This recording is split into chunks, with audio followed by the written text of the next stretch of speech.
America में department of government efficiency यानी Dodge की चर्चा है और इसकी वजह है अमेरिकी कारोबारी इलॉन मस्क। इसकी कमान मस्क को दी गई है। इसके साथ ही ये भी साफ हो गया है कि विवेक रामास्वामी राष्ट्रपति डोनाल्ड ट्रंप की अध्यक्षता वाली इस सर्विस का हिस्सा नहीं होंगे।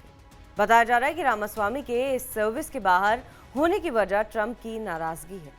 न्यूयॉर्क टाइम्स की रिपोर्ट में दावा किया गया है कि रामास्वामी की तुलना में मस्क के पास अधिक संपत्ति है। दोनों में से मस्क की प्रोफाइल ज्यादा प्रभावी है। दोनों में मतभेद की खबरें आ रही थी।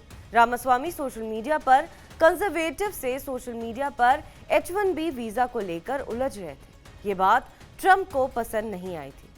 फिलहाल अब कमान मस्क के हाथों में है। आइए इसी बहाने जान लेते हैं कि अमेरिका का डिपार्टमेंट ऑफ गवर्नमेंट एफिशिएंसी यानी डॉज करता क्या है। ट्रंप का फोकस सरकारी एजेंसियों के फिजूल खर्ची पर लगाम लगाना और गड़बड़ियों को उजागर करना है। डिपार्टमेंट ऑफ गवर्नमेंट एफिशिएंसी यानी डॉज यही काम करेगा। आसान भाषा में समझे तो इसे एक आयोग कह सकते हैं जिसकी अध्यक्षता राष्ट्रपति करेंगे। नवंबर में ट्रंप ने कहा था कि ये समूह बाहरी तौर पर सलाह देगा क्योंकि ये व्हाइट हाउस के बजट अधिकारियों के साथ मिलकर काम करता है। हालांकि अब राष्ट्रपति के हालिया आदेश से ये समूह अमेरिकी सरकार का हिस्सा बन गया है। विवेक रामास्वामी के बाहर होने के बाद इलॉन मस्क इसके लीडर होंगे। न्यूयॉर्क टाइम्स की रिपोर्ट के मुताबिक नए आदेश का मतलब है कि ये समूह राष्ट्रपति के कार्यकारी कार्यालय की एक आधिकारिक इकाई होगा।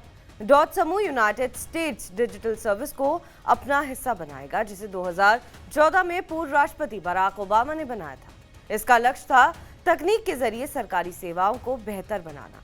इसमें काम करने वाली हर टीम में 4 लोग शामिल होते हैं। दावा किया गया है कि 4 लोगों की टीम में एक leader, engineer, human resource specialist और एक अटॉर्नी शामिल होता है। इसका लीडर यूएस डॉज सर्विस से बात करके टीम मेंबर चुनता है। पूरी टीम अमेरिकी सरकार की एजेंसियों के साथ जुड़ी होती है। ट्रंप के आदेश से टीम के कामों को विस्तार से नहीं समझाया गया है, लेकिन ये उम्मीद की जा रही है कि इसका मुख्य काम खर्चों में लगाम लगाना है। आदेश में ये साफ नहीं किया गया है कि इसके लिए कितना बजट जारी किया जाएगा। इस सर्विस के लिए काम करने वाले लोगों को सैलरी दी जाएगी या नहीं।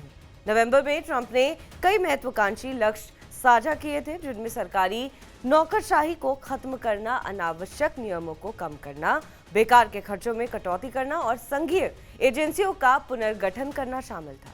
नया बदलाव उसी का हिस्सा बताया जा रहा है। हालांकि मस्क की राहत ट्रंप के आदेश में बजट में कटौती में संघीय नियमों में सुधार के प्रयासों का एक साफ उदाहरण है। इसने कहा था कि तकनीक और सॉफ्टवेयर का आधुनिकीकरण करके राष्ट्रपति के डॉज एजेंडे को आगे बढ़ाएंगे। आदेश में यह भी कहा गया कि समूह का प्रमुख एक पहल करेगा जिसका उद्देश्य सरकारी सॉफ्टवेयर नेटवर्क इंफ्रास्ट्रक्चर और इंफॉर्मेशन टेक्नोलॉजी सिस्टम में सुधार करता है। ट्रंप के चुनावी अभियान के दौरान मस्क ने कहा था कि इस प्रयास के परिणाम स्वरूप $6 ट्रिलियन बजट में कम से कम 2 ट्रिलियन की कटौती हो सकती है। बहरहाल इस खबर पर आपका क्या कुछ कहना है, हमें कमेंट करके जरूर बताएं। बाकी देश और विदेश की तमाम बड़ी खबरों के लिए आप देखते रहें TV9 डिजिटल।